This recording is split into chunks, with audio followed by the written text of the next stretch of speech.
Quisiera comenzar hablando de algo que es muy importante de entender, especialmente cuando se habla de relaciones humanas y más particularmente de aquellas donde se generan más conflictos, la familia y el trabajo. Hace muchos años le aconsejé a una mujer algo que me trajo críticas de muchos creyentes y pastores, algunos de ellos muy amigos, pero es que le aconsejé divorciarse.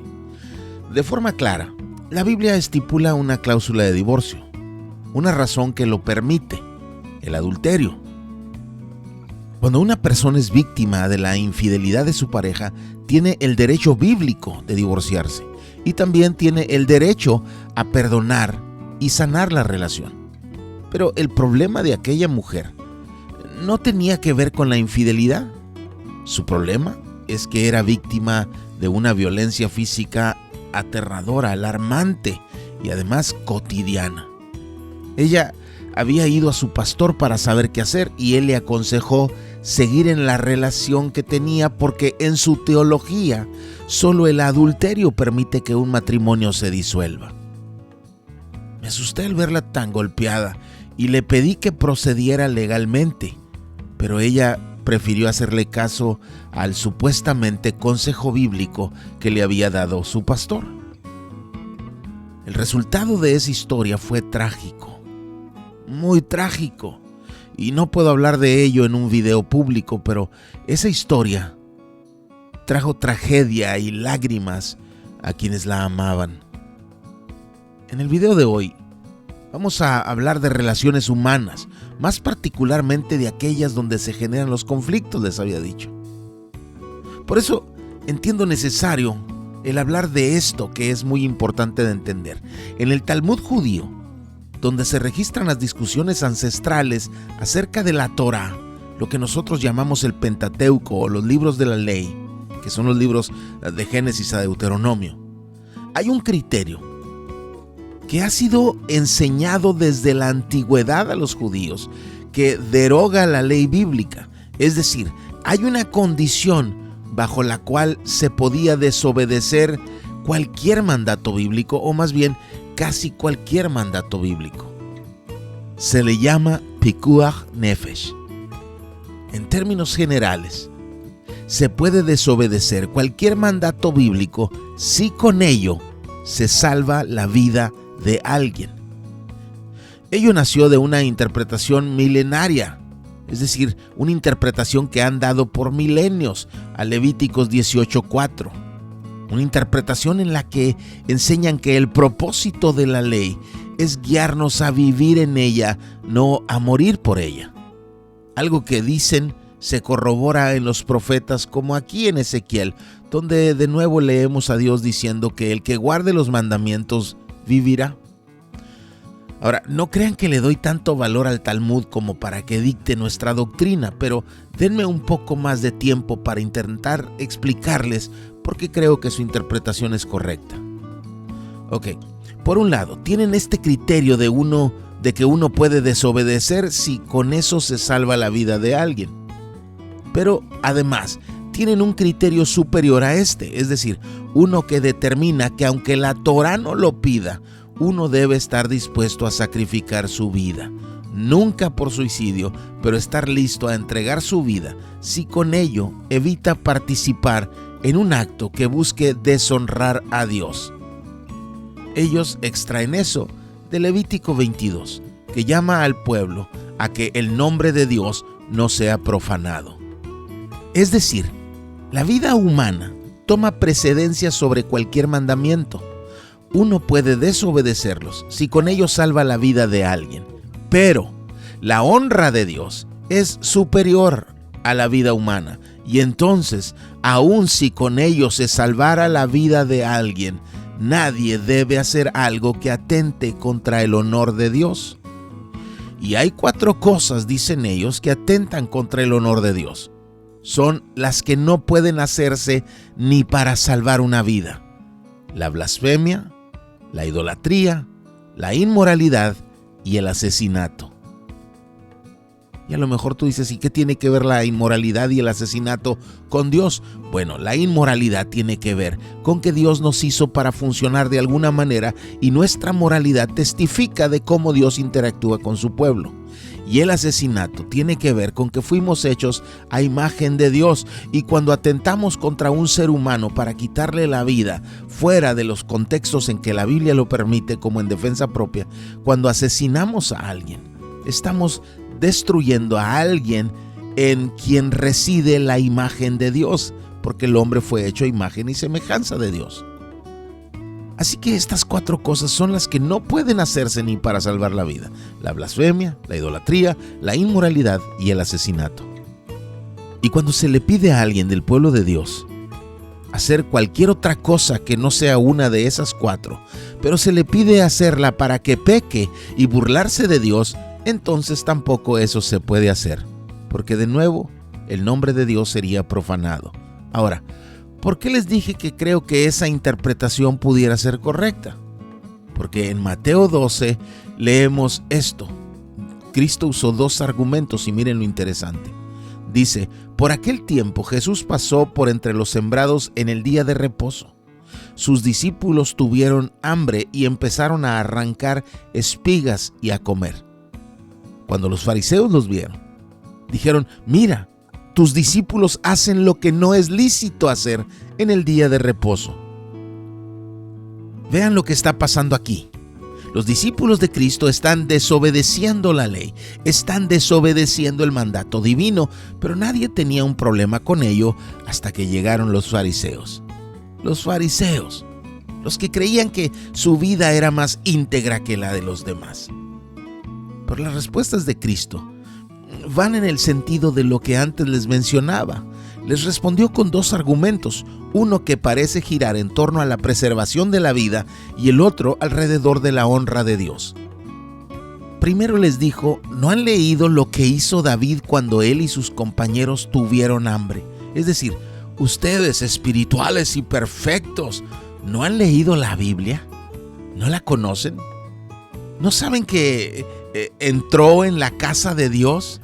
¿Entró en el templo? Nadie debía hacerlo sino el sacerdote, y no solo entró en el templo, comieron los panes consagrados que no les era lícito comer ni a él ni a los que estaban con él, sino solo a los sacerdotes. Los fariseos entendían el argumento de Cristo, porque los rabinos judíos lo habían estado enseñando desde hacía mucho. David transgredió la ley, porque si no, hubiera muerto de hambre. Tú puedes leer su historia.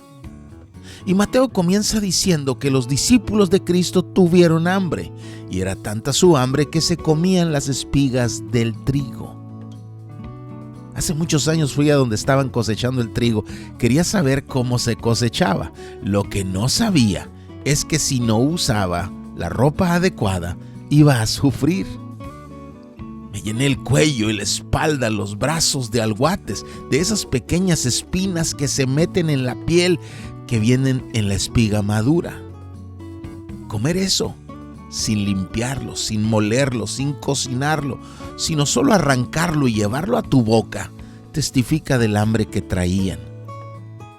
Y Cristo, desde mi perspectiva, justifica la transgresión de la ley para evitar una tragedia, como se enseña en el Talmud judío. Y luego les dijo algo que desde mi perspectiva tiene que ver con el honor de Dios. Dice, ¿o no han leído en la ley que en los días de reposo los sacerdotes en el templo profanan el día de reposo en el templo y están sin culpa? ¿Ves? Los sacerdotes de Dios profanan el día que Dios llamó santo y lo hacen en el mismísimo templo de Dios y están sin culpa. ¿Por qué? Porque están en el templo ofreciendo culto a Dios, y como la honra de Dios es superior a cualquier otro criterio, ellos profanan el día incluso en el mismo templo de Dios, pero están sin culpa. Y luego Cristo les dijo, pues les digo que algo mayor que el templo está aquí. Aquí está Dios hecho carne. Honrarlo es el más alto de los criterios, pero ustedes se preocupan por los asuntos menores y no por la honra a Dios.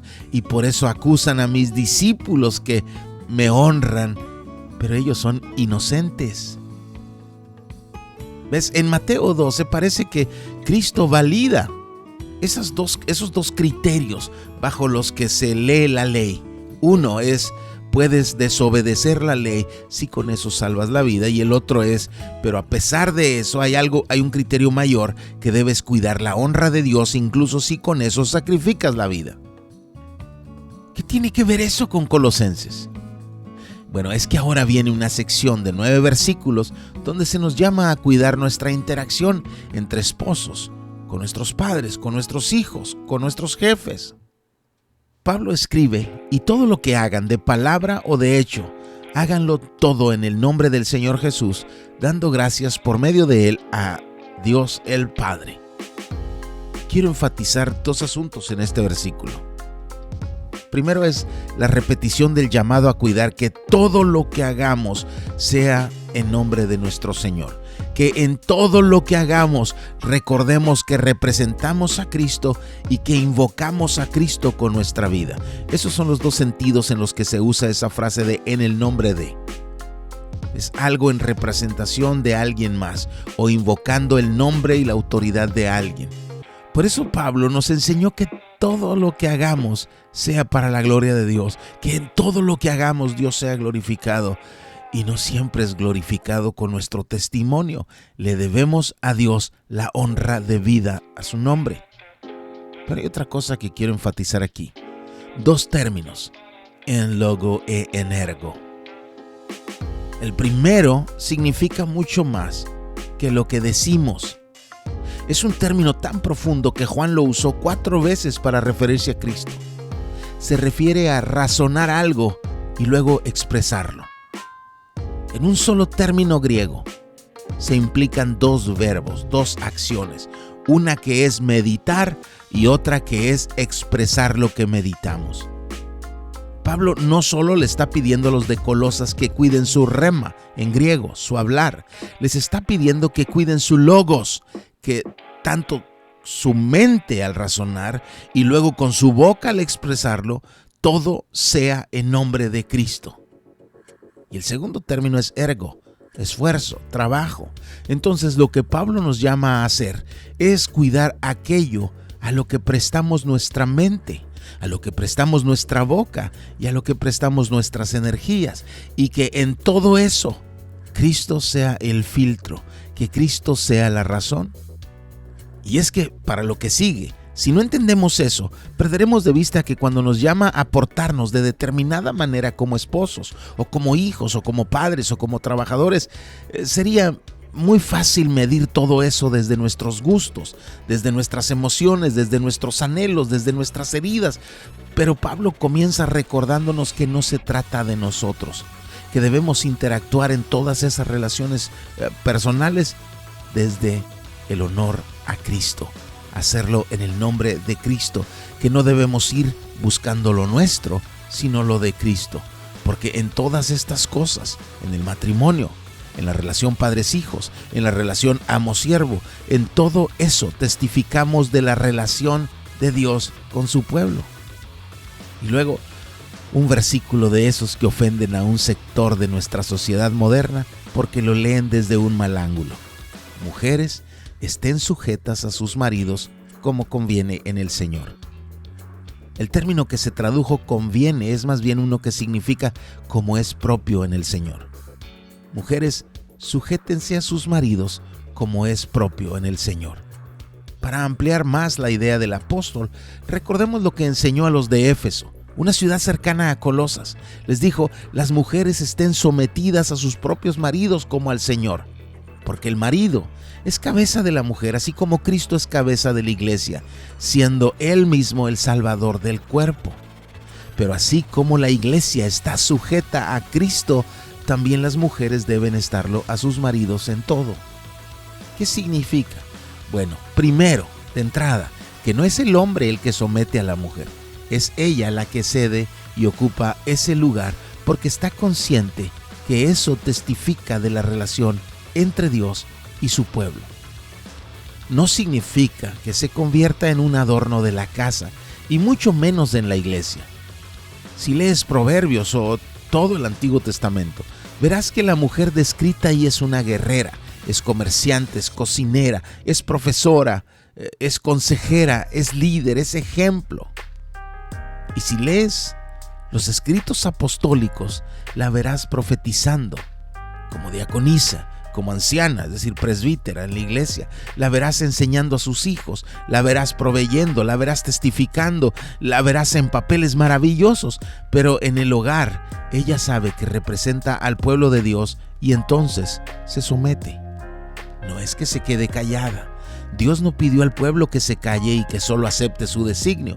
Nos invitó a pedir, a exponer nuestras peticiones, a hablar de nuestras necesidades.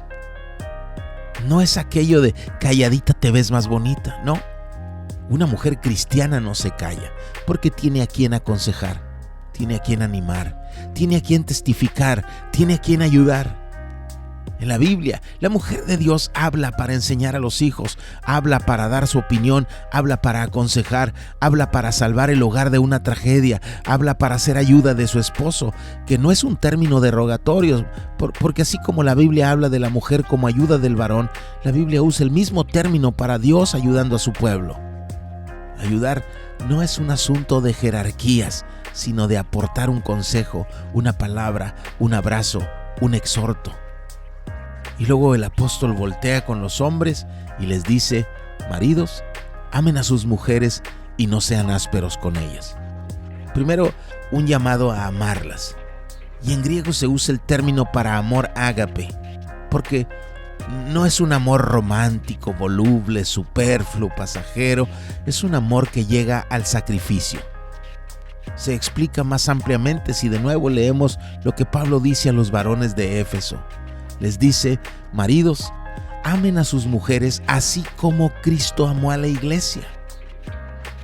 ¿Sabes cómo debes amar a tu esposa? Hasta soportar los clavos, la burla, el martirio, el calvario. Así, por ella, por amor a ella. Ámala así como Cristo amó a la iglesia. Y no era una iglesia perfecta, pero a pesar de nuestros 1000 errores como iglesia, Él se dio a sí mismo por nosotros, para santificarla, habiéndola purificado por el lavamiento del agua con la palabra, a fin de presentársela a sí mismo, una iglesia en toda su gloria, una esposa gloriosa, que no se hizo sola, que Él con su sacrificio la condujo ahí, una iglesia que no tenga mancha ni arruga ni cosa semejante, sino que fuera santa e inmaculada. Así deben también los maridos amar a sus mujeres como a sus propios cuerpos. El que ama a su mujer, a sí mismo se ama, porque nadie aborreció jamás su propio cuerpo, sino que lo sustenta y lo cuida, así como también Cristo a la iglesia, porque somos miembros de su cuerpo. Si someterse al varón es difícil, esto también lo es. Amarlas como Cristo. ¡Qué desafío tan enorme! Así que cuando leemos maridos amen a sus mujeres, nos han dejado una tarea muy difícil, muy complicada, muy desafiante. No por ellas, sino porque no somos el Señor. No tenemos su paciencia, no tenemos su sabiduría, no tenemos su amor. Somos seres humanos, defectuosos, limitados, a quienes se nos pide hacer algo que imite a Cristo. Por eso, el esposo debe tenerle paciencia a ella y ella debe tenerle paciencia a él, porque Dios nos pidió cosas muy difíciles y a veces desagradables. Si yo estuviera en esa cruz, me bajo. Les digo, esto lo estaba haciendo por ustedes, pero ya sí yo no quiero hacerlo. Ya me cansé de sus tratos, ya me cansé de su conducta, ya me cansé de su rebeldía. A ver cómo le hacen. Quizás hasta les hubiera mandado unos ángeles que les despeinaran un poco, pero nuestro Señor, pudiendo bajar de aquella cruz, no lo hizo porque nos amó. Y luego en su palabra nos pide hacer con nuestras esposas lo mismo. Y luego leemos, y no sean ásperos con ellas. A lo mejor alguna estará diciendo, ¿ves, Rodolfo? Debe ser tierno, debe ser delicado. No, eso no es lo que dice en griego. En griego dice, y no sean amargados hacia ellas, o no sean amargos. Mujeres, esa es una frase que pueden decirle a sus maridos, no seas amargo. Ese término solo se usa aquí en Colosenses y 3 veces en Apocalipsis. En el 8:11 para hablar de las aguas volviéndose amargas, en el 10:9 y 10:10 para hablar de un libro que después de comerse amarga las entrañas. No sean amargados hacia ellas, es lo que dice. Hombres, no sean amargos. Aquí no está hablando de tratarlas con delicadeza, aunque en Primera de Pedro sí dice algo así, pero eso no es lo que dice aquí. Aquí nos llama a amarlas y no amargarnos. Uno de mis pasajes menos favoritos, porque aunque amo, no sé amar como el Señor. Y luego me frustro y entonces siento la mirada de Pablo diciendo, ¿no has leído o qué? Estas cuantas palabras a los esposos tienen mucho que decirnos, ¿no? A él y a ella. Pero quiero recordarles 2 cosas. Primero, que todo esto lo hacemos en la mente, en lo que decimos y en lo que hacemos, y todo es para que nuestro Señor sea glorificado. Es decir, honramos a nuestro esposo como Dios nos pide, honramos a nuestra esposa como Dios nos pide, no solo en la acción, también en la mente y también en lo que decimos, en todo. En la mente, en lo que decimos y en lo que hacemos, y todo es para que nuestro Señor sea glorificado. Lo hacemos para Cristo. Segundo, Cristo puede tornar al peor de los hombres en la más amable de las criaturas, pero nosotros no. Sujetarnos, amar, sacrificar, no es para abrirle la puerta a la tragedia, porque estos versículos, que son alimento maravilloso para los matrimonios cristianos, son también aprovechados por una pequeña minoría de animales que se visten de cristianos, de hombres o mujeres, o quizás también por creyentes mal informados, y quieren forzar la permanencia de un matrimonio cuando solo es una tragedia a punto de ocurrir. Por eso al principio les dije aquello. Pero que esto tampoco sea aprovechado por los carnales, que quieren tener pretextos para divorciarse y pecar, inflando los problemas maritales solo para que parezcan monstruos invencibles. No, lo hacemos todo pensando en Cristo, no en nuestras emociones, no en nuestros gustos, anhelos. Cristo. Quienes amamos a Cristo, debemos hacerlo todo por Cristo. Y luego Pablo dice, hijos, sean obedientes a sus padres en todo, porque esto es agradable al Señor. Pablo sigue diciéndonos cosas que son desafiantes e incómodas, ¿no? Porque dice, obedezcan en todo. ¿En todo?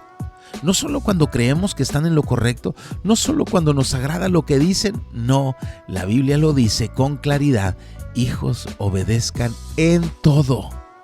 Oh, es que eso no es justo. En Efesios 6:1 Pablo escribió, hijos, obedezcan a sus padres en el Señor, porque esto es justo. Lo que ellos dicen, no, la obediencia es lo justo. Pero en Efesios les agrega, honra a tu padre y a tu madre, que es el primer mandamiento con promesa, para que te vaya bien y para que tengas larga vida sobre la tierra. Dios premia la obediencia a los padres. Es el primer mandamiento con promesa. ¿Por qué no lo hizo con los esposos a quienes les pide amar hasta el sacrificio, o con las esposas que les dice que deben sujetarse? Pero hijos, aprovechen esa promesa. Honren a su papá, honren a su mamá, para que les vaya bien y vivan mucho. Pero luego escribe a los padres, padres, no exasperen a sus hijos para que no se desalienten. El término griego es no los provoquen, no los irriten. En Efesios dice, y ustedes padres, no provoquen a ira a sus hijos, sino críenlos en la disciplina e instrucción del Señor. No los irriten, enséñenles. Y luego Pablo se asoma a la ventana laboral y nos aconseja como trabajadores. Siervos, obedezcan en todo a sus amos en la tierra, no para ser vistos, como los que quieren agradar a los hombres, sino con sinceridad de corazón, temiendo al Señor. Es que mi jefe no me agrada, pero hay alguien por encima de tu jefe. Es tu Señor, tu Salvador, y es a Él al que representas ahí donde trabajas. No significa que no puedes pedir mejoras laborales o pelear por lo que es tuyo. Lo que significa es que cuando estás en tu trabajo, recuerdes que es para Cristo, para quien de verdad trabajas. Que su testimonio lo proclamas también con lo que haces. Por eso no lo haces solo cuando el patrón te ve, porque no solo lo haces para ser visto por los hombres, lo haces con toda sinceridad, aunque nadie te vea, porque lo que estás haciendo es para el Señor. Y a los mismos trabajadores, el Señor les dice: todo lo que hagan, háganlo de corazón, como para el Señor y no para los hombres, sabiendo que del Señor recibirán la recompensa de la herencia. Es decir, no se trata de tu cheque. Es a Cristo el Señor a quien sirven, porque el que procede con injusticia sufrirá las consecuencias del mal que ha cometido, y eso sin acepción de personas. Pero nota esto, comenzamos y terminamos la sección con el mismo consejo: que todo lo que hagamos, de pensamiento, de palabra o de acto, que todo sea como para el Señor. Y luego nos da todos esos desafíos que son de verdad importantes, pero nos llaman a hacerlo para el Señor. Como esposos, portémonos como para el Señor. Como hijos, como padres, portémonos como para el Señor. Como trabajadores, portémonos como para el Señor. Hagamos todo en su nombre.